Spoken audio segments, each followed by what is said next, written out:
Ce bébé s'appelait Lubin. Il avait à peine 2 mois. Et le 5 décembre 1994, il est mort seul aux urgences de l'hôpital du Kremlin-Bicêtre. Tout seul. Ni sa maman, Magali Guillemot, ni son papa, Jérôme Duchemin, n'étaient là.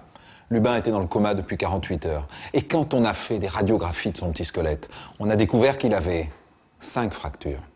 Lubin était donc un enfant martyr, massacré par son père ou par sa mère, ou alors par les deux à la fois. Mais quoi qu'il en soit, depuis, la justice a tranché. Il n'y a qu'un seul coupable, et c'est elle. 15 ans de réclusion criminelle pour la mère du petit Lubin. Coupable. Magali Guillemot, la mère du petit Lubin, ce bébé de 2 mois mort pour avoir été maltraité. Coupable, c'est le verdict des jurés. Innocente, c'était le jugement de sa mère. C'est honteux. Quelle est votre réaction à ce verdict? C'est honteux, absolument.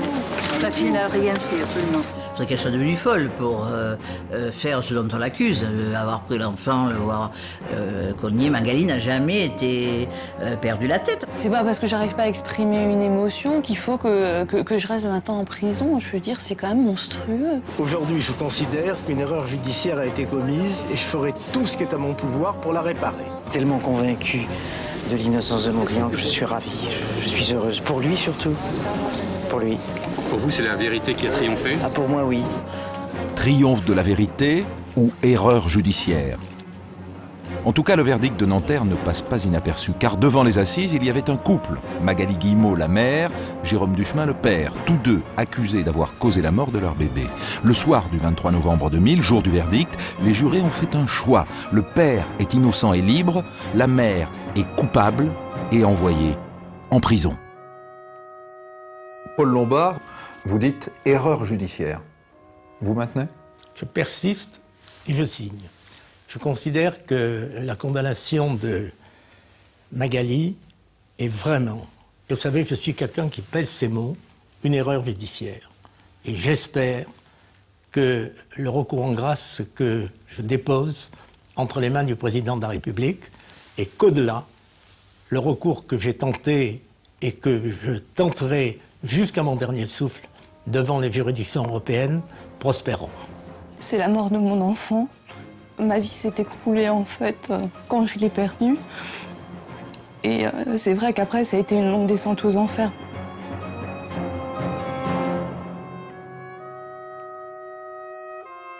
Philippe Bilger, dans cette affaire, certains croient à l'erreur judiciaire. Et vous, vous y croyez? Non.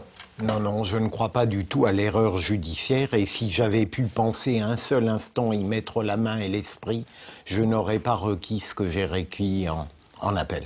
Pourquoi est-ce que les gens croient à l'erreur judiciaire, d'après vous? Mais tout simplement parce que lorsqu'il y a 2 accusés dont l'un a été acquitté la première fois dans une affaire psychologiquement troublante, c'est presque humain de continuer à distiller un doute et une inquiétude. D'autant que dans cette affaire, il n'y a pas de preuves, pas d'aveu, pas de témoin direct. Le drame s'est joué à huis clos, dans l'intimité du couple. On a l'impression que c'est le couple qui a provoqué le drame. On a l'impression que Magali Guillemot seule se serait jamais retrouvée devant une cour d'assises, que Jérôme Duchemin seul ne serait jamais retrouvé devant une cour d'assises, et qu'il n'y aurait jamais eu ce drame si ces 2 personnes ne s'étaient pas rencontrées. En apparence, ils s'aimaient, mais de leur amour est née la mort. Le 5 décembre 1994, Lubin Duchemin, petit bébé de 56 jours, meurt, seul, à l'hôpital du Kremlin-Bicêtre. Ses parents ne sont pas là quand ils arrivent. Il est trop tard. Depuis 3 jours, l'enfant est hospitalisé au service des urgences pédiatriques, dans un coma profond. Le scanner a révélé de graves lésions au cerveau et une fracture de la voûte crânienne. Le bébé est mort d'hémorragie cérébrale. Dès le lendemain, le chef du service de pédiatrie alerte la police, qui ordonne une autopsie. Le verdict est terrible. Fracture de la clavicule, fracture du bras, fracture du tibia avec arrachement osseux. On a frappé Lubin à mort. Certaines fractures sont anciennes. Elles datent de 15 à 20 jours avant l'hospitalisation. Pour les policiers, c'est évident, Lubin a été martyrisé. Pour nous, ce qui était le plus important, c'était qu'il y ait des fractures qui soient de datation différente. Parce qu'il peut arriver un accident, il peut arriver une chute d'un bébé. On n'est pas à la merci d'un problème. Maintenant, plusieurs fractures de datation différentes, là c'est une suspicion qui est plus importante. Donc on peut effectivement supposer qu'il y a eu quelque chose de beaucoup plus grave, des gestes d'égarement, d'énervement et autres. Les médecins sont unanimes. Le bébé a été battu. Or, depuis sa naissance, Lubin n'a vécu qu'avec ses parents et avec personne d'autre. Immédiatement, dans l'esprit des policiers de la brigade des mineurs, c'est clair, il n'y a que 2 suspects, Magali et Jérôme Duchemin. La mère et le père. Le 8 décembre, ils sont arrêtés ensemble et placés en garde à vue. On pensait qu'il y aurait au moins un des deux qui puisse, par son témoignage, nous guider sur les errements de l'autre. Et c'est un petit peu là où ça a péché, c'est que c'est vrai qu'il y aurait pu avoir un témoin potentiel, puisque on ne peut pas admettre que les deux aient pu porter les coups, ça paraît vraiment impensable. Donc, un aurait pu effectivement évoquer les problèmes rencontrés par l'autre. Mais Magali dit avoir une entière confiance en son mari. Et Jérôme n'a jamais vu sa femme avoir le moindre geste d'énervement avec le bébé. Et pourtant, ce sont eux qui ont la clé du mystère. Dès le départ, on pense que les explications les plus importantes qu'on aura, c'est par la mère. Même si on pense qu'il n'y a pas au départ plus coupable que lui. C'est elle qui s'occupe de tout le temps de l'enfant, c'est d'abord une mère, elle doit ressentir les choses, et c'est elle qui peut nous donner des explications. Or, elle en donne le moins possible. Inlassablement, Magali Guillemot dit aux policiers « Je n'ai pas d'explication ». Et quand elle en trouve, elles ne tiennent pas la route. Elle parle de l'utilisation de forceps à la naissance qui expliquerait la fracture du crâne ou d'une jaunisse qui aurait fragilisé les os du bébé. Pour les médecins, ça ne tient pas. Au 2e jour de garde à vue, c'est une jeune femme policier qui est chargée d'interroger Magali Guillemot. Avec elle, peut-être acceptera-t-elle de parler. Déception. Elle concède tout juste un petit choc de la tête de Lubin contre une porte entrebâillée. Mais dit-elle, l'enfant n'a même pas pleuré. Je lui ai expliqué qu'en fait, un tel choc aussi minime comme elle me le décrivait ne pouvait pas être à l'origine de telles blessures et que la vie médicale était dans ce sens. Et qu'elle n'était pas logique et rationnelle à ce sujet-là. Et c'est là où elle renchaîne et qu'elle m'explique qu'effectivement elle n'a pas de solution, qu'elle n'a pas d'explication et qu'elle n'en a pas à me fournir. L'interrogatoire tourne court. Magali Guillemot s'est enfermée dans un silence très troublant. C'est vrai qu'elle avait une attitude avec un certain détachement et elle prenait un petit peu les choses de haut. Je me disais qu'en tant qu'être humain et en tant que maman en plus, on était censé trouver une explication ou alors en demander une explication. Et non seulement elle n'avait pas d'explication à me fournir à moi en tant qu'enquêteur, mais non plus elle n'en demandait pas. Et elle n'en a jamais demandé. Le père, lui non plus, ne peut pas expliquer la mort de son fils. Et lui aussi n'évoque qu'un incident mineur. Il lui aurait cogné la tête contre le four à micro-ondes. Ça ne tient pas. Le choc est sans rapport avec la gravité des blessures. Mais lui au moins, semble bouleversé. Jérôme Duchemin, lui, réagit beaucoup plus. Il est effondré, mais il est effondré surtout parce qu'il se rend compte qu'on leur demande des explications à eux deux et à leur couple. La mère de Lubin semble mieux supporter la pression de la garde à vue.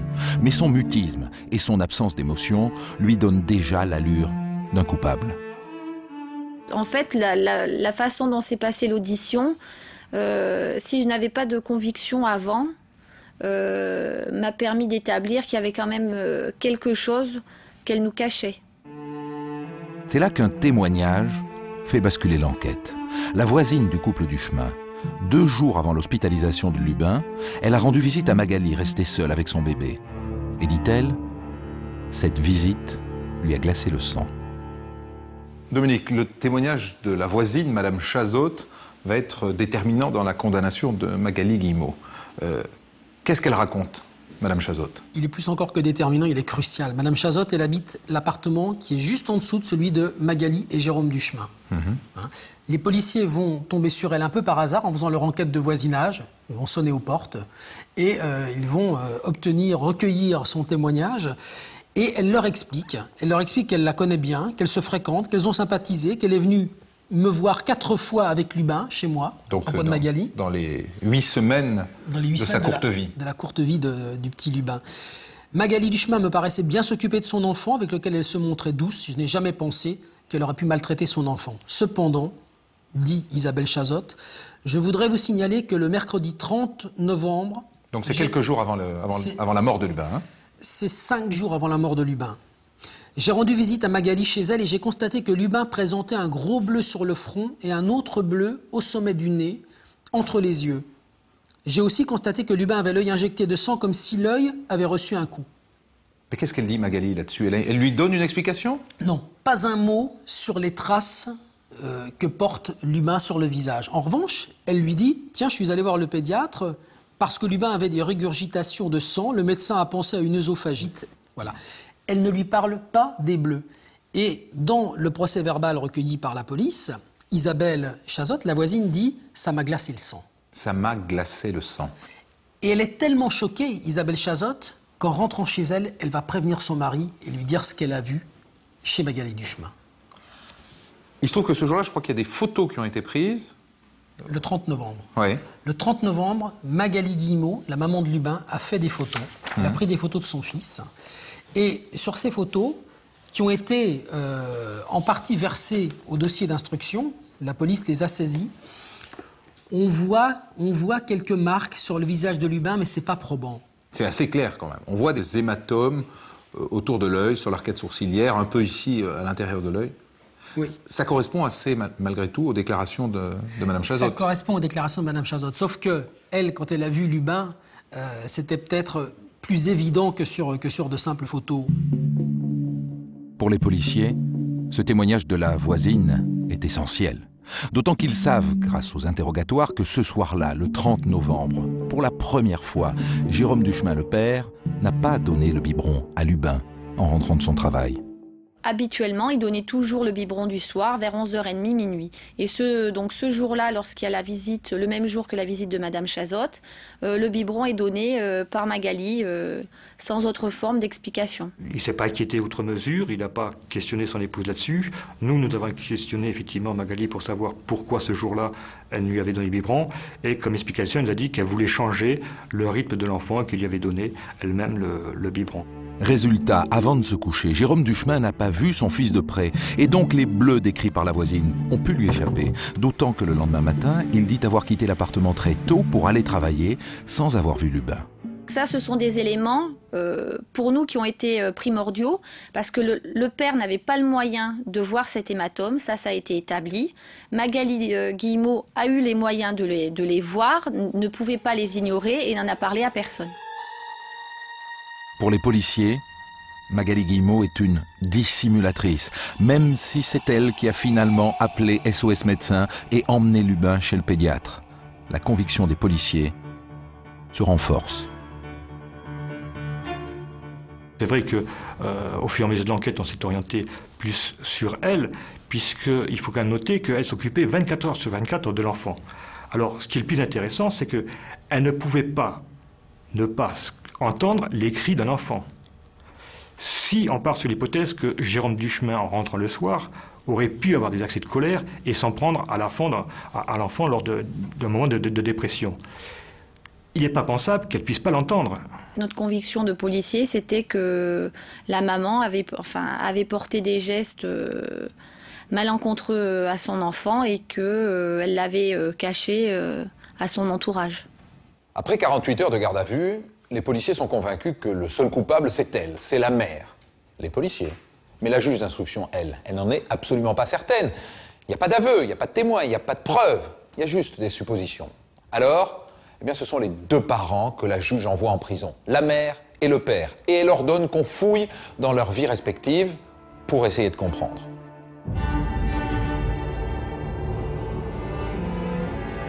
Magali Guillemot aurait maltraité son bébé. Alors on interroge ses amis, ses parents. Ils n'en reviennent pas. C'est impossible. Pas elle. Il faudrait qu'elle soit devenue folle pour faire ce dont on l'accuse, avoir pris l'enfant, le voir cogner. Magali n'a jamais été perdu la tête. Enfin, les psychiatres l'ont examiné, les médecins l'ont vu, les voisins l'ont vu, tout le monde l'a vu. On n'a jamais vu que Magali perdait la tête une seule minute, quand même. C'est complètement insensé, ce qu'on a raconté d'elle. Pour moi, c'était impossible. Il n'y avait pas de mobile, déjà, puisque je ne voyais pas pourquoi elle pouvait être désespérée à ce point-là. Et en plus, ça me paraissait pas plausible par rapport à son caractère. Magali Guillemot est fille de fonctionnaire. Elle le dit elle-même, elle a eu une enfance heureuse. Bonne élève, souvent première de sa classe, ses parents étaient fiers. Plus tard, elle est une adolescente timide, en retrait, qui souffre de son image. J'étais encombrée par mon corps, je me trouvais trop grosse. Mais côté lycée, c'est toujours le sans faute.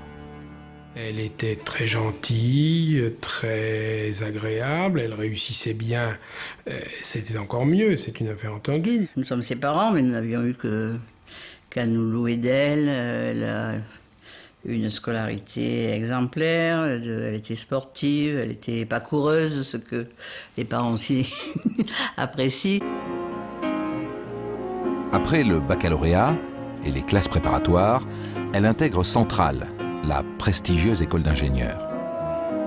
Et là, elle partage sa chambre universitaire avec Sophie Bouchoul, qui devient l'une de ses meilleures amies. Je n'ai jamais vu Magali Guillemot s'emporter ou être violente. Je le dis en connaissance de cause parce que on était pendant 3 ans ensemble et on était dans une résidence universitaire. Moi, il pouvait m'arriver alors de m'emporter vraiment violemment contre des gens que je trouvais absolument incorrects. Et Magali Guillemot n'a jamais fait ça. Côté affectif, hormis quelques flirts, c'est le désert. Disons que ça n'est pas sa priorité du moment. Ses études finies, elle entre au commissariat à l'énergie atomique. Mais elle se sent de plus en plus seule. Elle s'est trouvée au milieu de personnes qui étaient toutes mariées, ses collègues étaient pas de son âge. Et à ce moment-là, sa sœur aînée s'est mariée et a eu une petite fille. La naissance de sa nièce est un déclic. Magali a 26 ans, maintenant elle aussi va fonder un foyer. Je pense qu'elle aurait vraiment aimé être à la place de sa sœur. Elle aurait vraiment, vraiment aimé. Je pense qu'elle a eu... À ce moment-là, je pense qu'elle a vraiment ressenti ce besoin fort d'être entourée, de construire quelque chose de familial, en fait. Elle avait envie de quelque chose, il fallait que ce soit tout de suite. Comme en plus elle était douée pour pas mal de choses, c'était facile pour elle. Tout lui réussissait, si vous voulez. Donc, le mariage, l'enfant, tout ça, ça devait aussi réussir de la même façon. Pour rencontrer l'homme de sa vie, Magali Guillemot, la timide, s'inscrit dans une agence matrimoniale. Elle n'en parle à personne. Et quand la responsable de l'agence lui demande à quoi doit ressembler son futur mari, elle rêve d'un homme cultivé, grand, avec du charme, bref, du prince charmant. Et finalement, un jour, elle nous a annoncé qu'elle avait rencontré ce fameux musicien. Elle dit qu'elle l'a rencontré à un concert, lui jouait du violon, elle était spectatrice, et puis il la remarque, et c'est le coup de foudre. Voilà ce qu'elle raconte quand même. Ce fameux musicien s'appelle Jérôme Duchemin. Il est en réalité le 3e candidat proposé par l'agence matrimoniale. Il joue de l'alto dans plusieurs orchestres et enseigne la musique. Elle, scientifique, lui, artiste, le couple idéal. La première rencontre a lieu début août et Magali tombe sous le charme. Et elle était éblouie par ce garçon qui était beau parleur, grand. C'est vrai qu'il présentait pas mal physiquement. Il avait fait une petite ode de musique, donc ça l'avait complètement transporté. C'est vrai que les garçons avec qui elle résolvait les équations de maths faisait pas d'ode dans son... Elle était amoureuse. Ah oui, ça, elle en a été complètement coiffée. Et là, tout va très vite. Trop vite peut-être. En quelques semaines, présentation aux parents. Et 3 mois après, installation dans un appartement. On ne reconnaît plus la timide Magali Guillemot.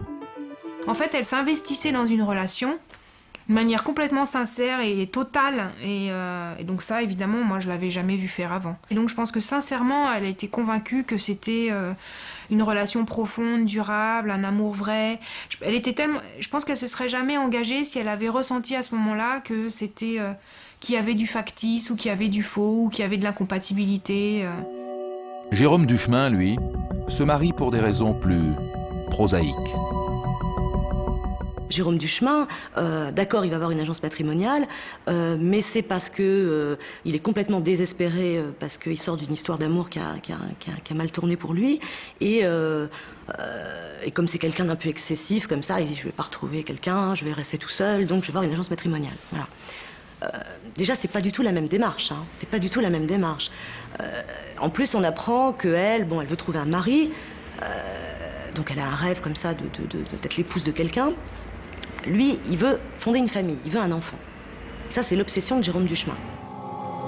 Elle cherche le grand amour. Lui veut une mère pour son enfant.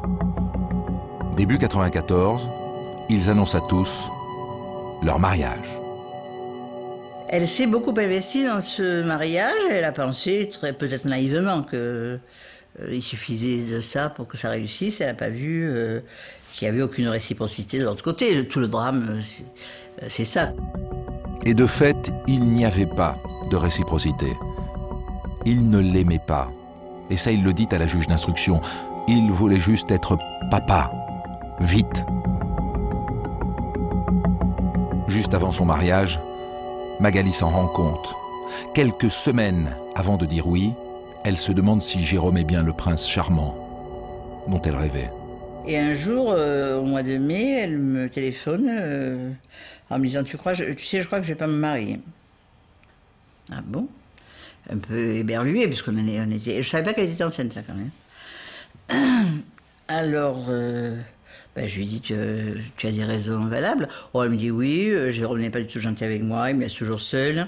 Je vois pas quelle vie je vais avoir avec lui. Alors effectivement, j'aurais peut-être dû sauter sur l'occasion et tout annuler. C'est certain que vraiment, je me dis que j'étais lâche, hein, de pas. Je lui dis réfléchis bien, le mariage est lancé. Puis elle a laissé tomber. Effectivement, à ce moment-là, Magali est enceinte. L'enfant a été conçu le 14 février, jour de la Saint-Valentin. Elle n'en dit rien à ses proches. Elle a peur de la réaction de ses parents. Elle n'annonce la nouvelle qu'à la veille du mariage. Et là, c'est la consternation. Tant qu'elle se mariait, qu'elle n'avait pas d'enfant, c'était pas... Bon, on divorce maintenant, c'était pas dramatique qu'elle fasse cette expérience.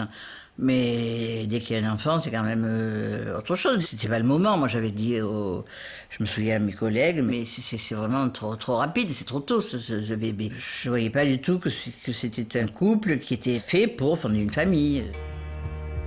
Voilà peut-être la clé du drame. Jérôme et Magali ne s'aimaient pas. Lubin n'était pas un enfant d'amour. Il était le fruit d'un couple bancal. Jacqueline Amara est la substitut du procureur qui dirige l'enquête. Est-ce que vous trouvez, vous, que dans ce mécanisme qui les fait se rencontrer d'une manière assez médiocre et avoir un bébé de manière assez fortuite, il y a des engrenages qui mènent à la mort de Lubin? Pour lui, en tout cas, c'est sûrement une période heureuse. Il a une femme qui attend un enfant, l'enfant va naître, tout va bien. En revanche, elle, de son côté, je pense qu'elle déchante considérablement de beaucoup de choses. D'abord, elle trouve que Jérôme Duchemin est l'incarnation même de la médiocrité. Ça, c'est la première des choses. La deuxième, c'est qu'il gagne très peu de sous. Et vraiment très peu. Et puis, il est singulièrement peu cultivé. En revanche, lui est extrêmement déçu par le tempérament de Magali. Je crois qu'effectivement, tout l'été, ils vont se regarder en face à face et en se disant mais qu'est-ce qu'on fait là? Donc ce mariage, c'est une erreur de casting? C'est une erreur de casting totale. Et je crois qu'ils s'en rendent compte tous les deux, mais elle s'en rend compte immédiatement. Qui voulait un bébé là-dedans? Lui tout seul? Elle n'en voulait pas? C'est les éléments qu'on a dans le dossier qui me permettent de penser que c'est un enfant qui est venu totalement fortuitement.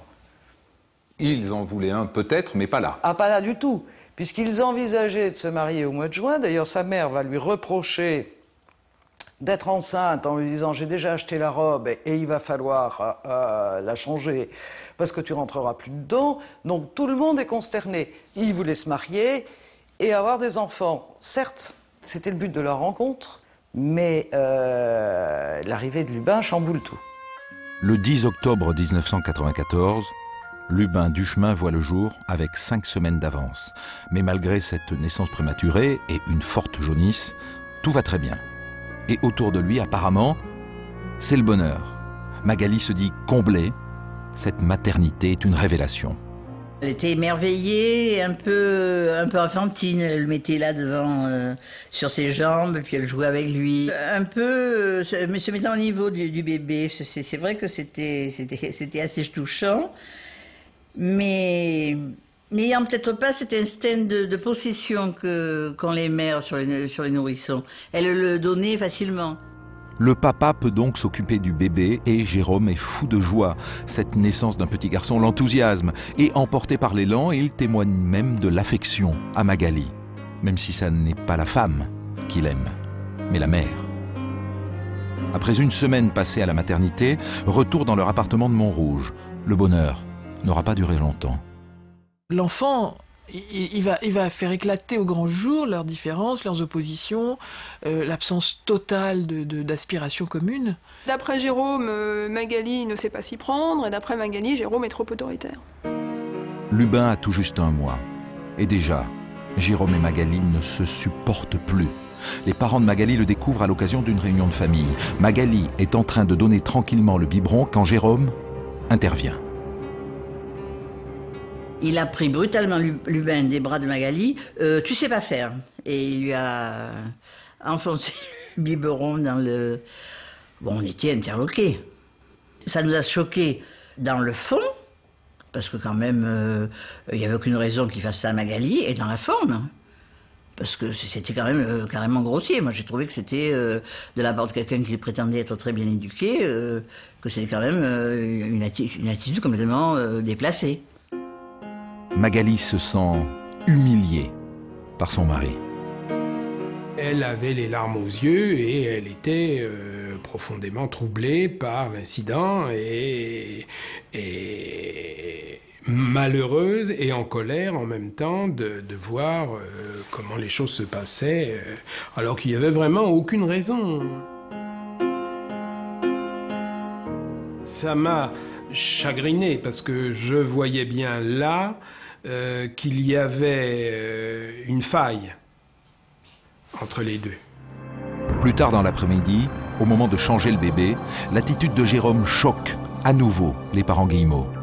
Ce qu'on n'a jamais dit et qu'il faut quand même dire, c'est qu'il s'enfermait avec cet enfant. Il ne voulait absolument pas que personne n'assiste à son tête-à-tête avec Lubin. Et c'est ce qui s'est passé chez nous. Il nous a mis à la porte parce qu'il ne voulait pas qu'on assiste au change de Lubin. Fichez-moi le camp, il nous a fait sortir tout le monde de la chambre. Il a fermé violemment la porte. Alors là, ça a été encore pire que le biberon. On s'est dit, mais on rêve, qu'est-ce que c'est cette attitude? Après cette visite, le couple se serait violemment disputé. Magali aurait menacé son mari de partir s'il ne changeait pas d'attitude. Dès lors, Magali et Jérôme ne s'occupent plus ensemble de leur enfant. Lui est de plus en plus absent du domicile conjugal et désormais les tâches sont réparties en fonction de son emploi du temps. Lui s'éloigne. Il donne des cours de musique la journée, le soir il va à des répétitions où il joue dans des concerts. Et puis finalement, de fil en aiguille, elle s'occupe de Lubin la journée, lui la nuit, il communique par post-it sur les horaires des biberons et voilà quoi. Ce sont deux univers côte à côte qui communiquent pas. Et quand ils communiquent mal. Le calvaire du petit Lubin commence. À la mi-novembre, première fracture, fracture du radius, fracture de la clavicule, fracture du crâne. Pourtant, quand Sophie Bouchoul rend visite à son amie, elle ne s'aperçoit de rien. La maman semble épanouie et le bébé tout à fait normal. Il était petit comme un petit bébé qui a même pas un mois, et puis comme un petit bébé qui est né prématuré. Enfin, il était vraiment, c'était un tout petit bout de chou. Et il était très attentif aux voix, aux sons. Ça, j'en ai le souvenir. Et d'un bébé très calme, c'est-à-dire, il n'a pas du tout pleuré pendant tout le temps où on était là. Lubin a certes de petites marques rouges sur le corps, tous les bébés en ont, mais on ne peut pas s'imaginer qu'il est en marche vers la mort. Une semaine avant l'hospitalisation de Lubin, les parents de Magali voient leur petit-fils pour la dernière fois. Quand nous sommes arrivés, il sortait du bain, il était sur la table allongée à côté de la baignoire, il était magnifique. Vous n'avez rien remarqué d'anormal? Non, sur le corps, il n'avait absolument aucune trace. Ça, c'était absolument visible, on l'a vu tout nu. Jamais il avait de marque qui... Enfin, moi, on ne l'a jamais vu avec des marques qui pouvaient laisser à supposer qu'il était maltraité. Les médecins non plus ne voient rien d'anormal. Le bébé a l'œil rouge, une conjonctivite, dit un pédiatre. Un matin, il régurgite un peu de sang, une inflammation de l'ésophage, explique un autre médecin. Les fractures des membres et les contusions cérébrales passent totalement inaperçues.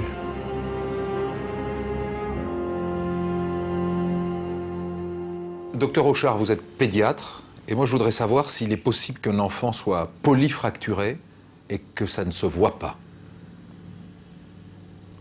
Oui, c'est possible. C'est possible surtout si l'enfant est tout petit. Les fractures chez les nourrissons n'ont pas les mêmes caractéristiques que chez un adulte. Et on peut casser un enfant sans qu'il y ait des traces sur le corps en dehors de la fracture. C'est-à-dire pas de bleu, pas de choses comme ça, pas de... Oui, c'est tout à fait possible qu'il y ait des arrachements, ce qu'on appelle des arrachements des os, qui sont simplement dus à une traction, sans qu'il y ait un coup direct qui va donner, là, à ce moment-là, une lésion des tissus entre l'eau entre les os et le cou. Là, on n'a pas le même mécanisme, donc on n'a pas les mêmes signes. Est-ce qu'il est possible qu'un enfant ait plusieurs fractures et qu'il ne pleure pas?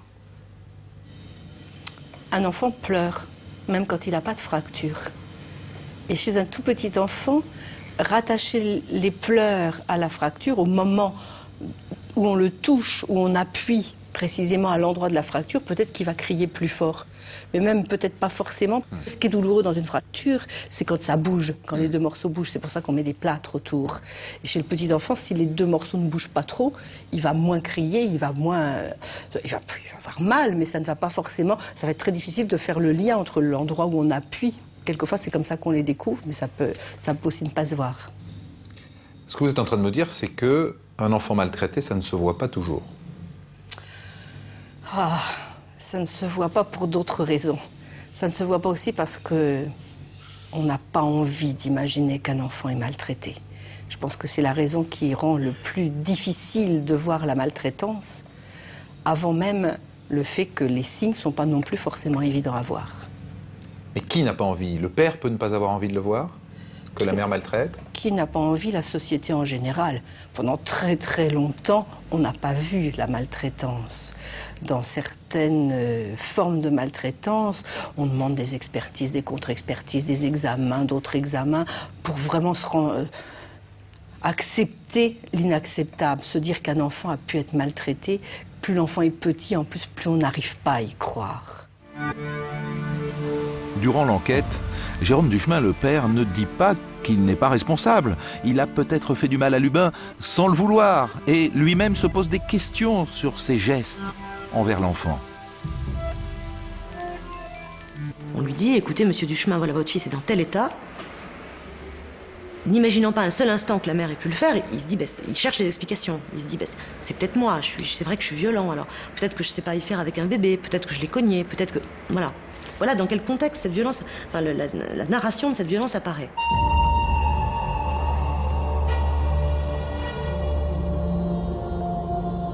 Quand la juge d'instruction l'interroge la première fois, Jérôme Duchemin reconnaît que Lubin l'agaçait. Il le trouvait caractériel. Il dit même avoir eu des gestes brusques sur son enfant.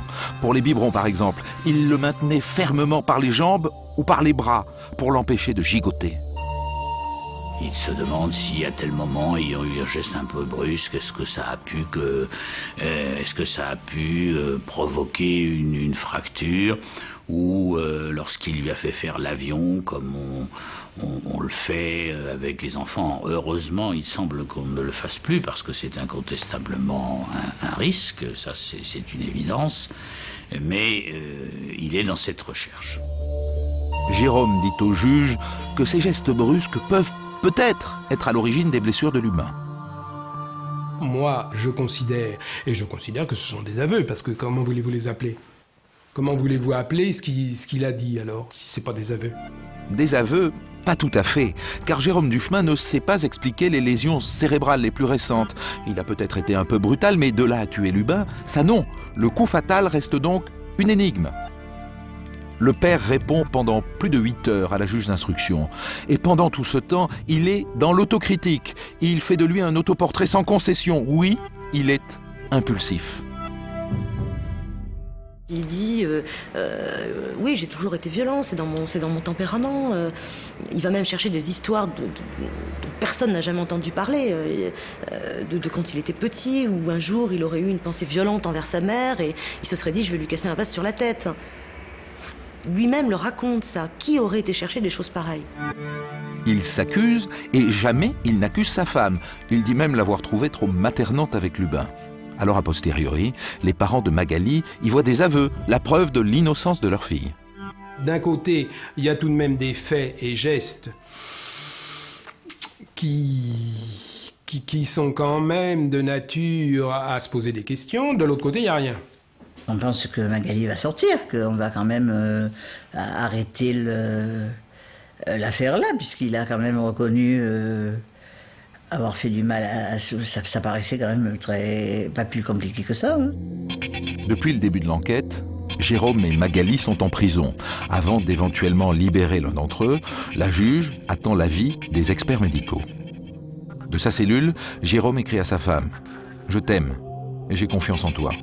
Au fil des mois et des lettres, Jérôme lui témoigne toujours son amour et son respect. « Tu restes ma femme, mère de notre fils ». Magali, elle, dès son premier courrier, parle de divorce. En prison, Jérôme compose aussi de la musique qu'il dédie à une certaine Adeline, une jeune musicienne. À elle aussi, il écrit des lettres enflammées. Elle est la lumineuse Adeline, la reine de Lubin. Et quand il signe des procès-verbaux, sa signature est un mélange des prénoms de femmes qu'il a aimés et du prénom de son fils Lubin. Qui écrivait des lettres d'ailleurs de la prison, mais qui étaient des lettres délirantes. Il avait en quelque sorte pas perdu la raison, mais comme un homme innocent qui vit une détention, c'était bien sûr extrêmement difficile. Donc c'est un homme vraiment désemparé et perdu. Les experts psychiatres décrivent Jérôme Duchemin comme un homme tourmenté, impulsif et psychorigide. Magali Guillemot semble beaucoup plus équilibrée. Aucun élément de violence n'apparaissait, aucune impulsivité non plus. L'impulsivité me paraît d'ailleurs étrangère à son caractère, tel qu'il a été vu par les uns et les autres. À ce point de l'enquête, Jérôme Duchemin, père et mari impulsif, a des allures de coupable idéal. C'est alors que tombe le rapport des experts médicaux. Dominique, vous avez en main le rapport des experts médicaux. Rapport qu'ils remettent, c'est important de le dire, 14 mois après la mort de Lubin. Qu'est-ce qu'ils disent? Quelles sont leurs conclusions? Mais les experts disent que Lubin est mort des suites de mauvais traitements. Alors, ça a un nom, ça s'appelle le syndrome de Silverman, c'est le syndrome des enfants battus. Et il y a le détail, je suppose, de l'ensemble des blessures. Il y a tout le détail. Ce rapport, Christophe, c'est un cauchemar. Les experts ont travaillé à partir de radiographie osseuse, radiographie des membres, du thorax, du crâne, de l'abdomen. Et d'abord, c'est très important de dire qu'ils ne constatent aucune fragilité osseuse constitutionnelle. C'est-à-dire qu'à l'origine, Lubin ne souffre pas d'une maladie des os de verre ou c'est un bébé normalement constitué. D'accord. Les radiographies, notent les experts, révèlent l'existence de plusieurs fractures d'âge différents. Des fractures d'âge différents, on comprend ce que ça veut dire. Oui, ça veut dire qu'il a été battu, que ça s'est ressoudé, qu'il a été à nouveau battu, que ça s'est ressoudé, etc. Est-ce qu'on liste le nombre de fractures au total? On liste le nombre de fractures et c'est vraiment affreux. Fracture de l'os pariétal gauche, 15 jours avant la date du décès. Fracture du radius gauche, 3 semaines avant la date du décès. Fracture de la clavicule gauche, 15 jours avant le décès. Fracture du tibia gauche, 15 jours avant le décès. Fracture du tibia droit, très récente. Les contusions cérébrales sont récentes et peuvent être datées de quelques jours avant la date du décès. Formellement, qu'est-ce qui provoque la mort de l'enfant? Un œdème cérébral, c'est-à-dire que son cerveau a gonflé et l'enfant est mort. Est-ce que ces expertises sont compatibles avec les déclarations du papa qui raconte qu'il a fait faire l'hélicoptère à son enfant, qu'il l'a un petit peu secoué, quoi? Non, c'est impossible. C'est impossible, c'est écrit dans cette phrase. Au total, aucune explication fournie, sous-entendue par le père et par la mère, n'est compatible avec les lésions constatées, aussi bien concernant leur date que leur origine. Ça veut dire que l'un des deux, ou les deux en tout cas, ont menti. Ça change tout. Les gestes violents concédés par Jérôme Duchemin ne peuvent pas avoir provoqué la mort de Lubin. Alors, pour démasquer le ou la coupable, Isabelle Moec, la nouvelle juge d'instruction, décide de mettre face à face Jérôme et Magali. Jacqueline Amara, la substitut du procureur, assiste à la confrontation. Pourquoi est-ce qu'on a organisé cette confrontation? Le premier souci, c'est d'établir sans aucune contestation quel a été l'emploi du temps de Jérôme Duchemin. Donc, une partie de la confrontation va porter là-dessus, de même que vont être vérifiés tous les épisodes qui sont contestés, soit par l'un, soit par l'autre. Au point où nous en sommes arrivés, nous savons, le juge d'instruction le sait, on le sait à l'époque, on le sait quasiment dès le début, que ça ne peut en aucun cas être les deux ensemble. Et que ça n'est en aucun cas l'un avec la complicité de l'autre, ou même l'un avec l'autre qui ferme les yeux. C'est ou l'un ou l'autre. Pourquoi? Il n'y a pas suffisamment de complicité entre cet homme et cette femme? Non seulement il n'y a aucune complicité, mais ils reconnaissent tous les deux, et ça n'a jamais été contredit, qu'ils ne se parlent plus. Donc on ne peut pas les imaginer complices l'un de l'autre. J'aimerais que vous me décriviez la confrontation. On pourrait commencer par une photo. Vous avez un souvenir précis de... Un souvenir précis, d'abord je dois vous dire qu'elle a duré quand même 7 heures, ce qui est extrêmement long. Hein. Donc, quelle atmosphère? Très bizarre. Très bizarre dans la mesure où c'est une atmosphère qui est du côté de Magali Guillemot. On a vraiment l'impression qu'on est là en train de parler d'un dossier qui la concerne, d'accord, mais on est en train de parler d'un dossier. C'est pas elle, quoi. Elle n'y est pour rien et elle est très décontractée, elle sourit, ce qui est son droit le plus strict, hein. Mais c'est vrai qu'il n'y a aucune charge affective, émotive, ce qui peut paraître quand même curieux, parce qu'il s'agit quand même de son bébé qui est mort. Et même quand elle accuse Duchemin, ça n'est pas véhément, c'est extrêmement plat. Et de l'autre côté, vous avez un homme qui est assez recroquevillé sur lui-même et je dirais qu'il cherche désespérément quelque chose. Bon, il va pleurer à plusieurs reprises. Il est affecté, quoi, alors qu'il ne l'est pas. Et il va dire à la fin, tout ça c'est dégueulasse, on ne saura jamais qu'est-ce qui s'est passé, et c'est dégueulasse pour Lubin, c'est ses propres mots. Et puis il se met à pleurer, et c'est vraiment à la fin, moi je lui poserai la question en lui disant, Monsieur Duchemin, vous portez toujours votre alliance, après ce que vous avez entendu aujourd'hui, qu'allez-vous faire de votre alliance? Et là, il va répondre, je viens enfin de comprendre que c'est elle qui l'a tué. Mais il n'est pas dans une position d'accusation. Et elle ne l'accuse pas lui? Ah si. Constamment? Constamment. Ce face-à-face entre les époux marque le tournant de l'instruction. Désormais, le coupable, c'est Magali. Et 3 mois plus tard, en juillet 96, la juge libère Jérôme Duchemin. La famille Guillemot s'organise. Les parents de Magali engagent maître Paul Lombard comme avocat. Et ils obtiennent une première victoire. Magali Guillemot est libérée 3 mois après son mari par la cour d'appel de Versailles dans l'attente de son procès. Fin 97, l'instruction est close. À Nanterre, juge et procureur sont tombés d'accord. Personnellement, je demande à ce moment-là, dans mon réquisitoire, que Magali Guillemot soit renvoyée du crime de maltraitance habituelle ayant entraîné la mort. Et je demande à ce que Jérôme Duchemin soit renvoyé pour non-assistance à personne en danger. Car j'estime que il n'a quand même pas été bien attentif. C'est le moins qu'on puisse dire. Mais ça ne va pas du tout se passer comme le souhaitait la juge d'instruction et le substitut du procureur.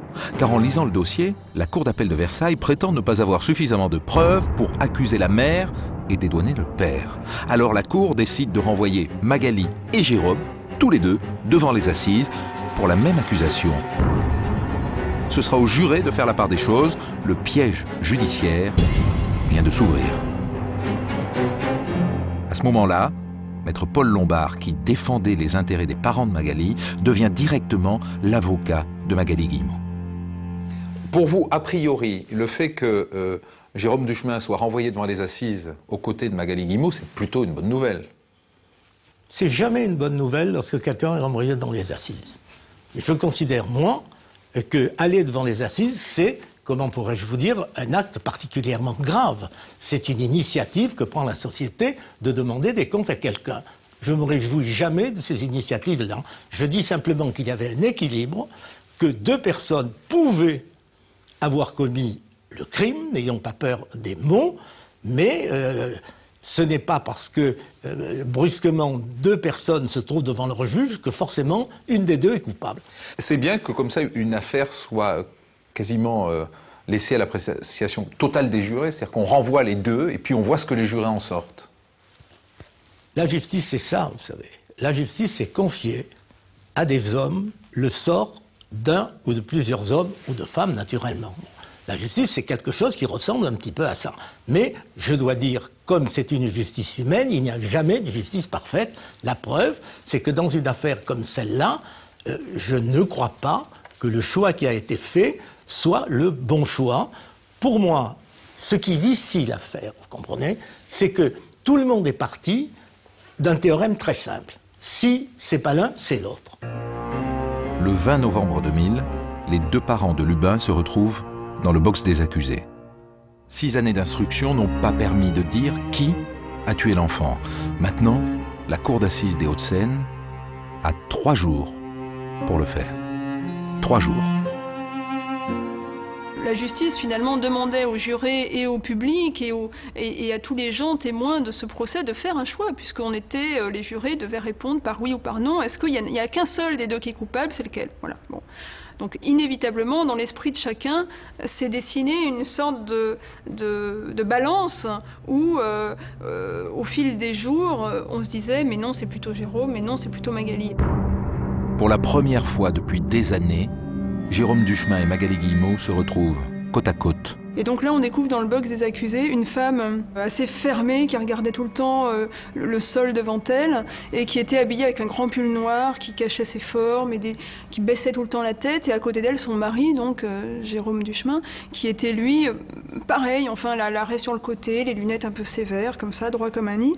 Et franchement, aucun des deux n'inspirait quoi que ce soit. Elle est dans un coin du box, lui dans l'autre coin. Ils se tournent, autant qu'ils peuvent le faire dans les circonstances, ils se tournent le dos. Ils se tournent le dos. Pas un regard, on n'arrive pas à les imaginer avec un enfant, on n'arrive pas à les imaginer en tant que couple. Il y a une dissonance, il y a quelque chose, il y a vraiment quelque chose qui... Sur le papier, ils sont toujours mari et femme, mais depuis leur libération il y a 4 ans, ils se sont séparés et n'ont plus aucun contact. À l'audience, Jacqueline Amara, qui avait dirigé l'enquête en tant que substitut du procureur et qui était convaincue de la culpabilité de Magali Guillemot, se retrouve, comme souvent, avocat général, chargé de l'accusation. Lui a beaucoup changé, lui-même physiquement a changé. C'est-à-dire ? C'est-à-dire qu'il est ravagé. Il est ravagé. Moi, j'avais vu en confrontation un jeune homme assez torturé, mais je dirais physiquement, ça ne se voyait pas encore. Arrivé à l'audience, je l'ai trouvé, j'ai pas d'autre mot, je l'ai trouvé ravagé. Jérôme Duchemin fuit les journalistes. Magali Guillemot, elle, se laisse filmer à la veille du procès. Elle aussi semble avoir changé. Elle était brune, elle est devenue blonde, elle avait de grosses lunettes qui lui durcissaient un peu le visage, et là elle a des petites lunettes dorées on a le sentiment qu'elle a été relookée pour le procès. Oui, elle a changé d'apparence, mais elle reste toujours aussi étrangement froide quand elle parle de la mort de son bébé. Elle, on n'a pas l'impression qu'elle parle de son enfant mort quand elle se défend. On a vraiment l'impression d'une petite fille prise en faute. Elle répond d'une voix très basse, monocorde, et elle semble surtout dégager très peu d'émotion. Cette absence d'émotion avait déjà glacé le sang de la voisine, Madame Chazotte, qui vient à la barre et raconte le calme incroyable de Magali quand elle lui avait présenté son bébé couvert d'hématomes. La pédiatre de Lubin, elle aussi, témoigne, même surprise devant le calme de la maman alors que son bébé convulse et tombe dans le coma. Devant une situation qui est aussi tragique, puisque la perte d'un enfant est un traumatisme tout à fait suprême, chacun réagit suivant sa personnalité. Et certains sont pétrifiés alors que d'autres vont se mettre à hurler ou à pleurer. Chacun son naturel. À l'audience, comme il l'avait fait devant le juge d'instruction, les deux parents reconnaissent des gestes maladroits, mais pas de violence volontaire. On a quand même des parents qui nient et puis qui parlent de un petit coup dans le micro-ondes et puis oui là je lui ai peut-être un peu tordu le bras et puis là je lui ce qui est en décalage complet avec les violences que Lubin a subies, en décalage complet. D'ailleurs il y a un expert au premier procès qui est venu montrer de quelle manière il avait été frappé pour que de telles blessures lui soient occasionnées. L'expert est un médecin et l'avocat général lui fournit le matériel nécessaire à sa démonstration, en l'occurrence une poupée en plastique de la taille d'un bébé. J'ai décidé d'aller acheter un baigneur de la taille d'un enfant de 2 mois, de façon à ce que les experts puissent montrer quels avaient été les gestes en manipulant cet enfant. Alors, la violence subie par Lubin saute aux yeux. L'expert va prendre le baigneur, va tordre la jambe pour montrer comment est-ce qu'on arrache un genou, va également prendre le baigneur et faire le geste de le projeter contre un mur pour montrer que la fracture du crâne n'a pu être faite que par une projection et non pas par un choc contre un objet inerte. La violence des coups est terrifiante, surtout lorsque le médecin frappe de toutes ses forces la poupée contre la barre des témoins. Et tout le monde dans la salle, il y avait un silence, j'ose dire, de mort qui régnait dans la salle. Oui, ça a été une image très frappante. Et à ce moment-là, Jérôme et Magali dans le box étaient défaits, complètement défaits. Dans le box, les époux Duchemin restent prostrés, silencieux. Aucun des deux ne craque. Le procès s'enlise. Il n'y a toujours pas d'aveu, pas de mobile, pas d'indice matériel. Le président des assises décide de rajouter une journée d'audience. Après 4 jours de débat, on a cependant quelques certitudes sur l'emploi du temps des parents de Lubin. Quand on aborde vraiment la chronologie des faits, les derniers jours de Lubin, c'est là où en fait se dessine autre chose, qui n'est pas la culpabilité de Magali, mais qui serait plutôt l'impossibilité matérielle pour Jérôme Duchemin d'avoir commis ces actes-là. Dans les dernières semaines de la vie de Lubin, le père explique qu'il est très peu chez lui. Il part tôt le matin et rentre tard le soir. Sa femme, en congé maternité, s'occupe seule du bébé, en son absence.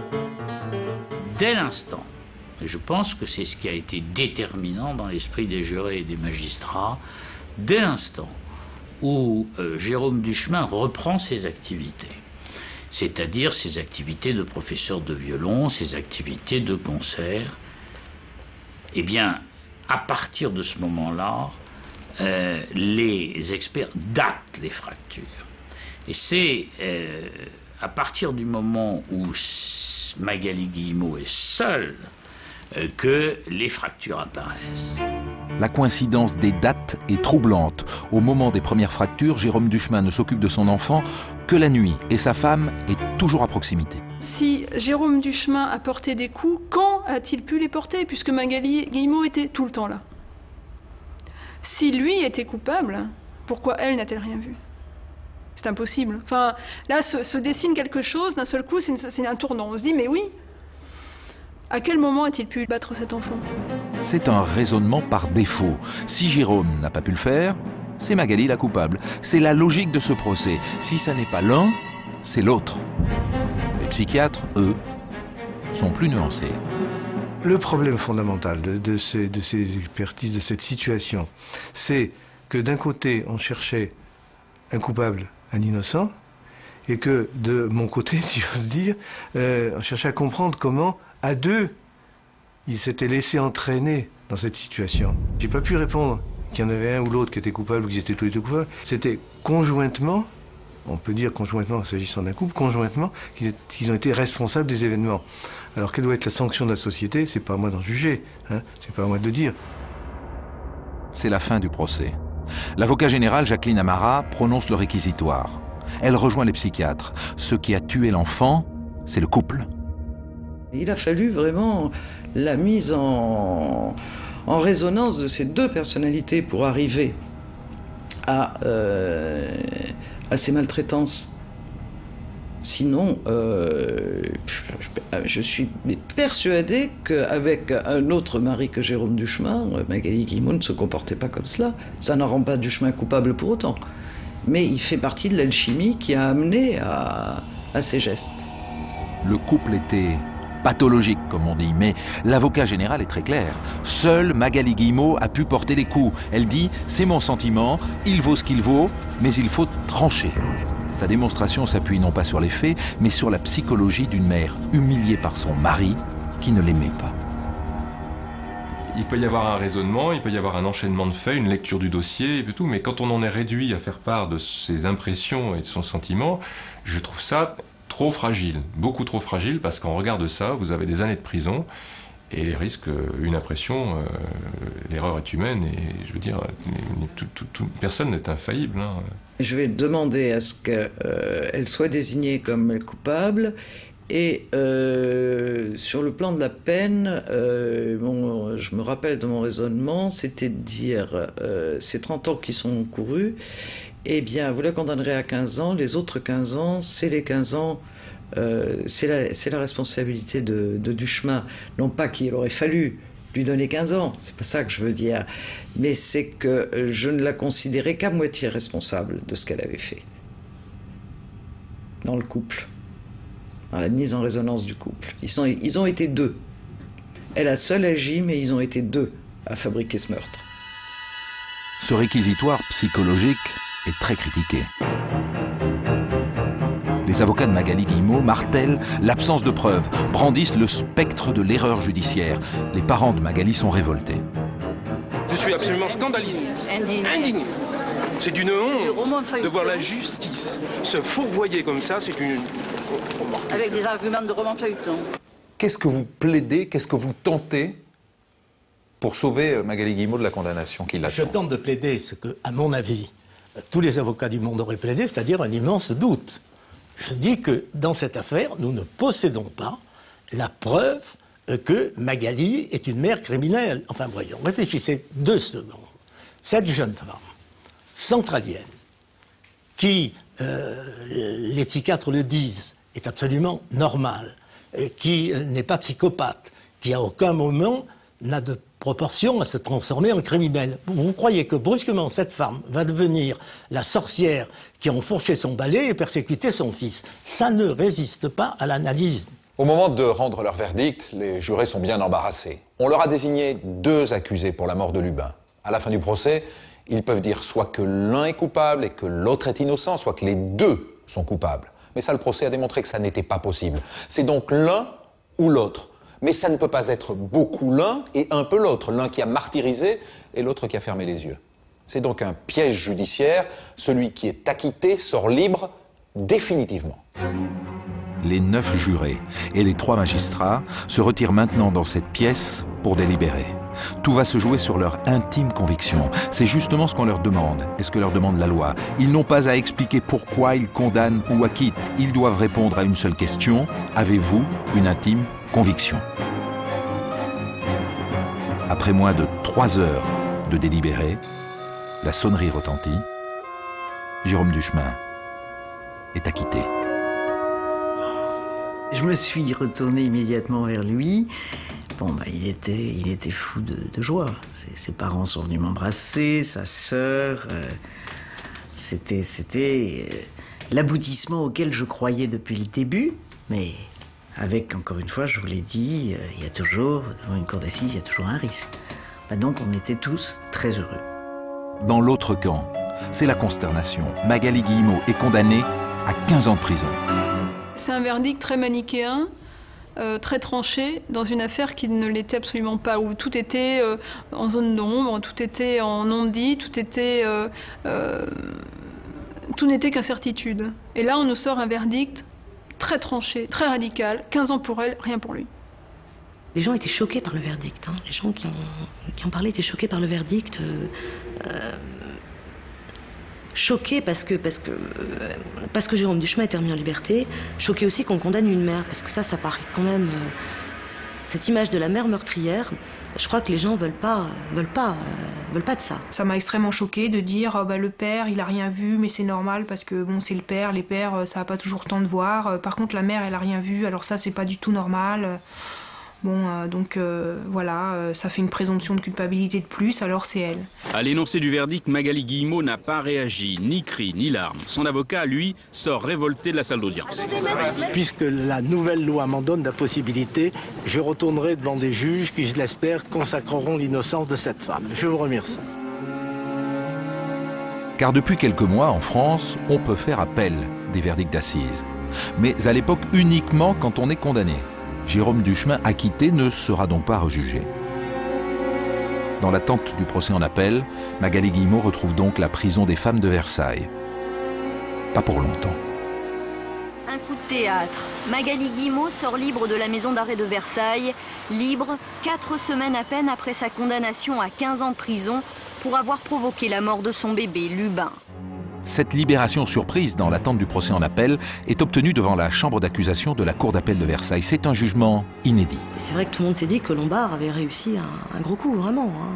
Il a réussi un gros coup. Pas dans la salle d'audience, mais après, c'était vraiment exceptionnel. C'est un cas unique. Magali Guillemot est la seule en France à avoir bénéficié d'une remise en liberté aussi rapide après une condamnation aux assises et dans l'attente d'un procès en appel. Alors, donc, Magali Guillemot est condamnée et elle fait appel, comme le lui permet la justice, et elle est libérée dans l'attente de son procès en appel. Oui. C'est du jamais vu, ça. C'est du jamais vu parce qu'on n'avait peut-être jamais vu un procès aussi inquiétant que celui-là. Vous savez, moi, j'ai navigué dans les cours d'assises, hélas, depuis un temps largement prescrit. Et je dois dire que je suis sorti bouleversé du verdict de Nanterre. Et je me suis dit, il faut absolument que tu soumettes à la chambre de l'instruction de Versailles cette affaire et que tu lui transmettes ton inquiétude, peut-être même ton désarroi. C'est ce que j'ai essayé de faire, c'est ce que j'ai réussi, et ça fait un tollé absolument extraordinaire. On est allé inventer je ne sais quelle piste secrète, alors que la chambre d'accusation de Versailles, en toute indépendance et dans la plénitude de sa juridiction, a décidé de libérer Magali. Et si ça s'était jamais vu, bien ça s'est vu. Voilà une femme qui devait aller en prison, qui ira finalement en prison, et entre-temps, on la relâche. Il y a quelque chose qui vient nier le verdict du jury populaire. Pas du tout. Pas du tout. Le verdict du jury populaire subsiste. Le verdict du jury populaire, je n'y peux rien, c'est comme ça, je le condamne, a dit que Magali était coupable. Ça ne veut pas dire que Magali devait garder prison. La chambre d'accusation, qui est maîtresse des portes de la prison, les a ouvertes, et Magali est sortie. Elle va sortir une seconde fois. Après le verdict de Paris, mais n'anticipons pas. Magali Guillemot est libre. Elle est à nouveau présumée innocente, jusqu'à son deuxième procès. Autour d'elle, un comité de soutien se crée. 800 personnes signent une pétition en sa faveur. Des proches, des amis, mais aussi de simples citoyens révoltés par la condamnation. s'est réunis d'abord, puis on s'est dit, bon, ben, on va peut-être monter une association, on va tout reprendre et on va travailler, puis on va essayer de comprendre ce qu'a subi Lubin, ce qui s'est passé, enfin bon. Les partisans de Magali se plongent dans le dossier, les témoignages, les expertises médicales. Ils cherchent les failles dans l'enquête. Par recoupement, enfin, disons, en cherchant, en investiguant, on a quand même vu qu'il y a des symptômes qui sont caractéristiques du syndrome du bébé secoué. C'est une piste qui peut être étayée par des éléments du dossier, qui aurait nécessité d'être complétée, investiguée, et qui n'a pas été faite au cours de l'instruction.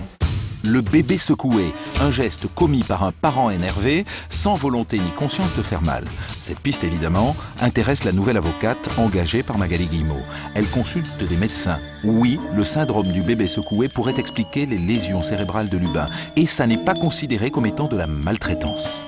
Je me renseigne, je vais voir des experts qui m'expliquent le mécanisme du bébé secoué et qui m'expliquent notamment qu'un enfant secoué ne pleure pas forcément. C'est-à-dire que lorsque un parent secoue son enfant, il est généralement en difficulté vis-à-vis de cet enfant. Il y a des problèmes de biberon, il y a des problèmes d'autorité, il y a des problèmes d'intolérance. Et lorsque cet enfant est secoué, cet enfant peut être en apnée et donc ne plus avoir de souffle et donc ne pas pouvoir crier.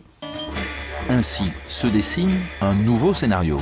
Jérôme secoue Lubin, qui ne pleure pas, ce qui explique que Magali ne s'en aperçoive pas. Scénario conforté par des études américaines qui montrent que ce sont les pères, les papas qui en général secouent leurs enfants. Cette théorie est inespérée pour la défense à la veille du deuxième procès. Un an après le verdict de Nanterre, revoilà Magali Guillemot devant les assises. Cette fois, le procès a lieu à Paris. Le visage est tendu, ferme, grave. Pour Magali Guillemot, ce procès est certes une nouvelle chance, mais c'est aussi une épreuve, celle d'un face-à-face qu'elle redoute.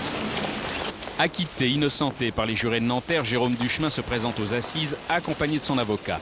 Il veut s'installer face à son épouse sur le banc des victimes. Un cas de figure inédit dans les annales judiciaires. La loi, en effet, n'a pas prévu une telle situation.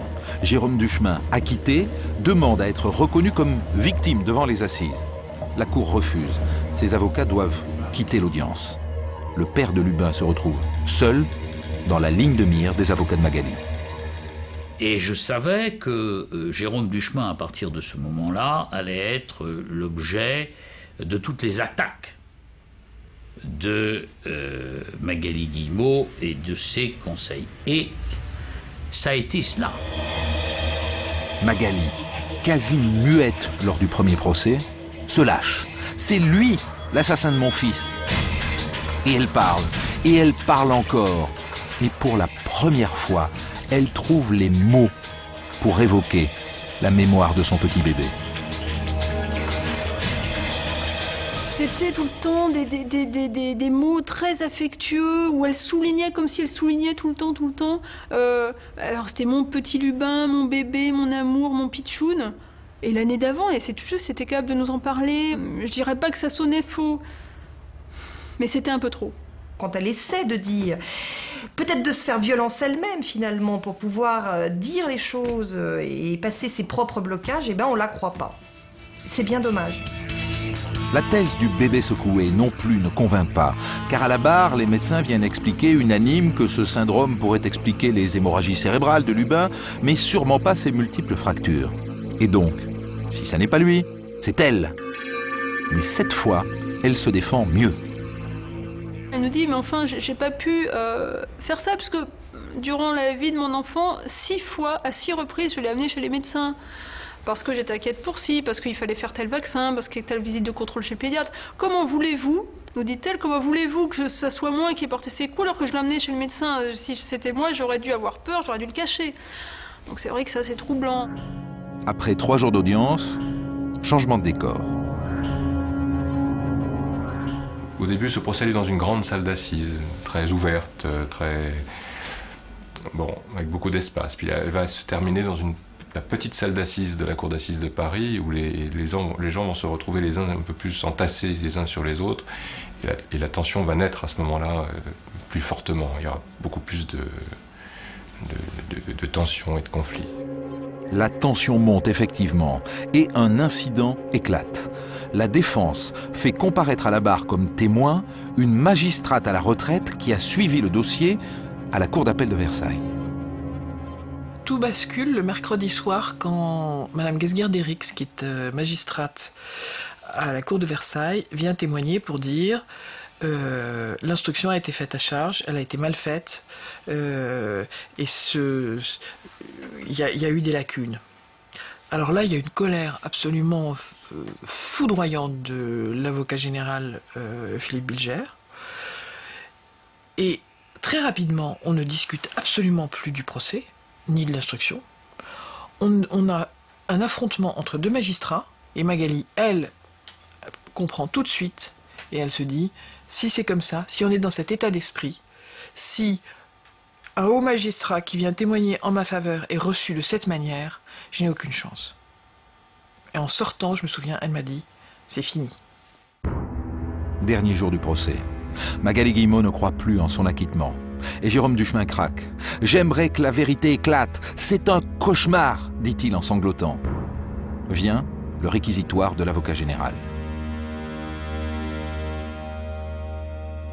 La chose qui a fait basculer le procès, c'était l'attitude de Philippe Bilger.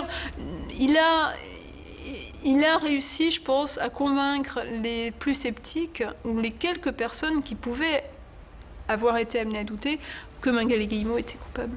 On dit que c'est vous, dans ce procès, qui avez fait basculer les jurés en faveur de la culpabilité de Magali Guillemot. Je l'espère, je l'espère. J'étais persuadé de sa culpabilité et il me semble que lorsque, en totale sincérité, on est persuadé d'une culpabilité et qu'on peut offrir des éléments de conviction et de preuve, je ne doute jamais à ce moment-là, non pas de ma faculté de persuasion, mais du moins de la démarche extrêmement forte et puissante qui peut mobiliser les jurés. Le scénario pour vous, de la mort de Lubin, c'est quoi ? Le scénario, c'est qu'on a une femme intelligente et désespérée. On a une femme qui a été déçue sur beaucoup de plans. L'arrivée de ce petit garçon arrive dans des conditions qui lui apparaissent comme très douloureuse. Une déception totale dans le rapport amoureux et conjugal. Donc c'est à partir de cela que je développe un réquisitoire qui tente de prendre en compte une réalité matérielle, des preuves matérielles objectives, qui implique Magali Guillemot et exclut Duchemin, puisque apparemment il fallait tout de même pratiquement le défendre, puisqu'on n'était pas loin de refaire son procès en permanence, et la perception psychologique qui a été très importante pour moi, parce que j'ai compris en l'élaborant que les mobiles classiques n'avaient pas de sens avec elle. Je ne crois pas à l'existence d'un mobile extérieur au couple. Je ne crois pas que Magali Guillemot ait causé ces violences ayant entraîné la mort du petit Lubin parce qu'elle voulait se venger de Jérôme Duchemin. Elle voulait peut-être se venger plus gravement de ce qu'était devenu sa vie, et en ce sens-là, elle est clairement, pour moi, coupable et victime. De sorte que j'ai requis 10 ans, et c'était ce que je souhaitais. Je ne voulais surtout pas les 15 ans de Nanterre. Après 7 heures de suspense, le verdict tombe, les jurés ont suivi l'avocat général à la lettre.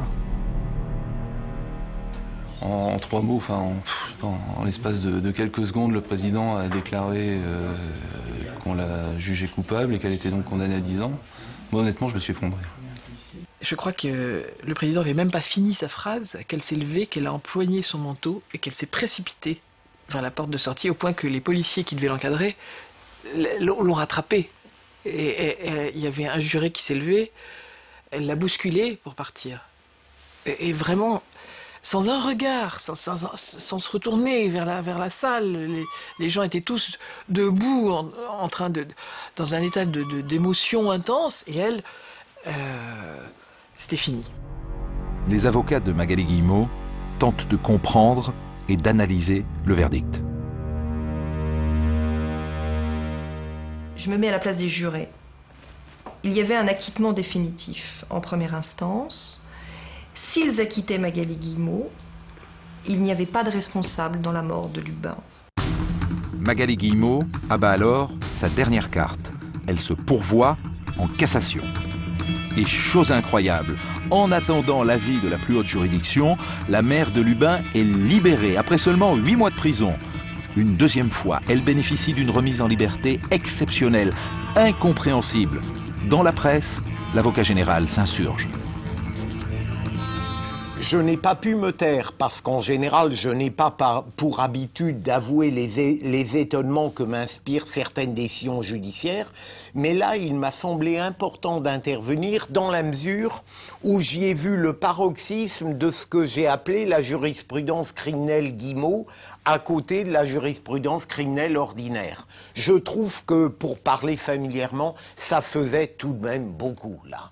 Et je n'ai jamais compris pourquoi, avant que l'exécution redevienne normale, ce qui est le cas à l'heure actuelle, il y avait eu tant de choses, à mon sens, étranges dans la gestion de cette procédure criminelle. Soyons clairs, on vous accuse d'avoir fait jouer des amitiés occultes, d'avoir fait jouer une conjuration de journalistes, de magistrats et d'avocats pour obtenir la libération de votre cliente. Non, enfin, nous sommes absolument dans l'univers des romans policiers. Nous sommes plongés dans la série noire. Bon, venir prétendre une sottise pareille est une chose qui me fait même pas rire.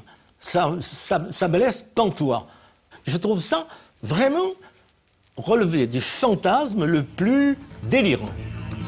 En attendant l'avis de la Cour de cassation, Magali Guillemot, libre, lance une contre-offensive médiatique. Elle signe un livre et parle à la télé.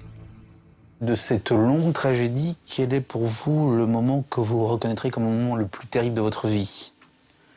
Je crois sans hésiter que c'est la mort de mon enfant. Ma vie s'est écroulée en fait quand je l'ai perdu. Et c'est vrai qu'après ça a été une longue descente aux enfers parce qu'en plus j'ai réalisé qu'il avait subi des mauvais traitements. J'ai mis très longtemps à l'accepter, mais c'est la réalité. Donc, ma responsabilité de maman qui n'a pas su le protéger. Et ça, c'est quelque chose que je porte depuis comme un fardeau et qui me suivra toute ma vie et que je ne me pardonnerai jamais. Et j'ai perdu complètement confiance en moi parce que c'est vrai que jusque-là, j'avais eu un bon contact avec les gens. Et du jour au lendemain, m'a trouvée arrogante, antipathique, froide, distance. Et du coup, j'osais même pas parler. Et pourtant, Magali Guillemot a été jugée coupable par 2 fois. Alors comment comprendre qu'une mère ait pu tuer son bébé? Michel Dubec est psychiatre, expert auprès des tribunaux. Il est aussi spécialiste de ce qu'on appelle les couples pathologiques. Il a témoigné au procès de Paris. Qu'est-ce qui fait qu'une mère peut avoir envie de tuer son enfant? C'est très difficile à comprendre. Mais à la fois, lorsqu'on examine une mère qui a tué son enfant ou qui est supposée l'avoir tué, on imagine un certain nombre de choses avant de la voir.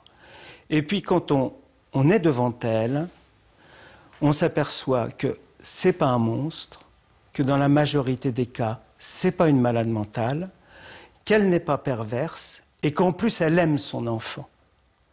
Et cette dernière proposition peut vous surprendre parce que, si vous voulez, il y a quelque chose qui agit en elle à son insu. Je vais vous donner un exemple. Tout le monde connaît à peu près la notion d'inconscient. On sait bien que quand l'inconscient débarque, il nous surprend, que quand on rêve, on agit le rêve, mais qu'on se réveille, donc on sait qu'on a rêvé.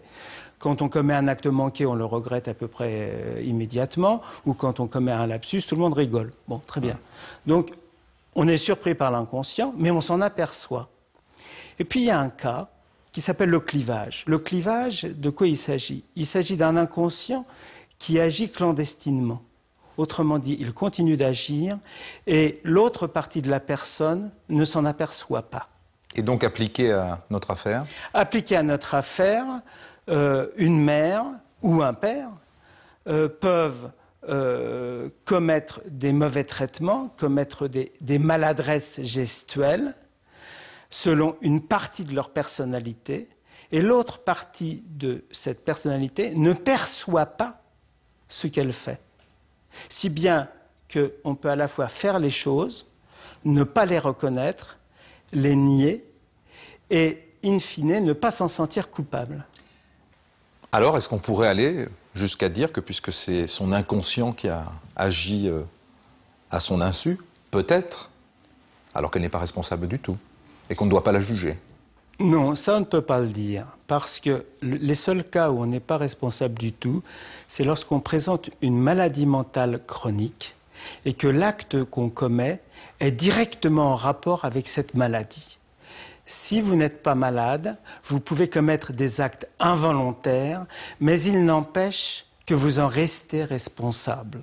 Et d'ailleurs, le fait de vous déclarer responsable est le seul moyen pour vous de triompher du clivage. Vous y êtes contraint. Et lui, Jérôme Duchemin, comment est-il possible qu'il n'ait pas vu que sa femme martyrisait le bébé? Si le couple est pathologique, si ce phénomène qui justement n'est pas une maladie de l'individu, mais vient de son association avec quelqu'un d'autre, une association pathologique, si vous êtes dans le clivage, vous ne vous en apercevez pas plus que la personne qui agit. Pour simplifier, si c'est parce que le couple est tordu, que ça ne va pas bien, que l'inconscient surgit, forcément le mari ne le voit pas, quoi. On peut dire ça comme ça. Absolument, c'est-à-dire que, si vous voulez, lui aussi, il a intérêt à ne pas voir. En décembre 2002, la Cour de cassation rejette le pourvoi de Magali Guillemot. Elle confirme sa condamnation à 10 ans de prison. La coupable, c'est elle, définitivement. Et elle retourne derrière les barreaux.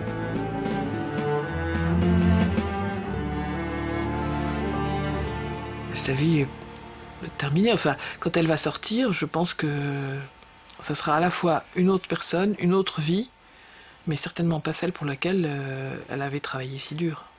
On a cassé quelqu'un qui était formidable, qui avait tout pour elle, qui avait... C'est honteux, elle avait droit à une vie...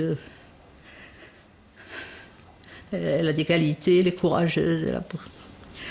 Et puis on l'a complètement... C'est l'abandonnement ce qu'on lui a fait. Jérôme Duchemin, libre, innocenté par la justice, porte toujours le fardeau de ce drame. Selon ses avocats, c'est un papa brisé. S'il ne parle pas, s'il se refuse à parler, il n'a jamais donné aucun interview à la différence d'autres, eh bien, parce qu'il ne peut pas en parler. Parce que dès qu'on aborde le problème avec lui, immédiatement, il se met à pleurer, il se met à sangloter. Il est profondément, mais vraiment bouleversé par cette histoire. Et c'est ça qui fait que j'ai la conviction totale, mais totale, du fait qu'il n'est strictement pour rien dans la mort de cet enfant, qu'il continue à pleurer.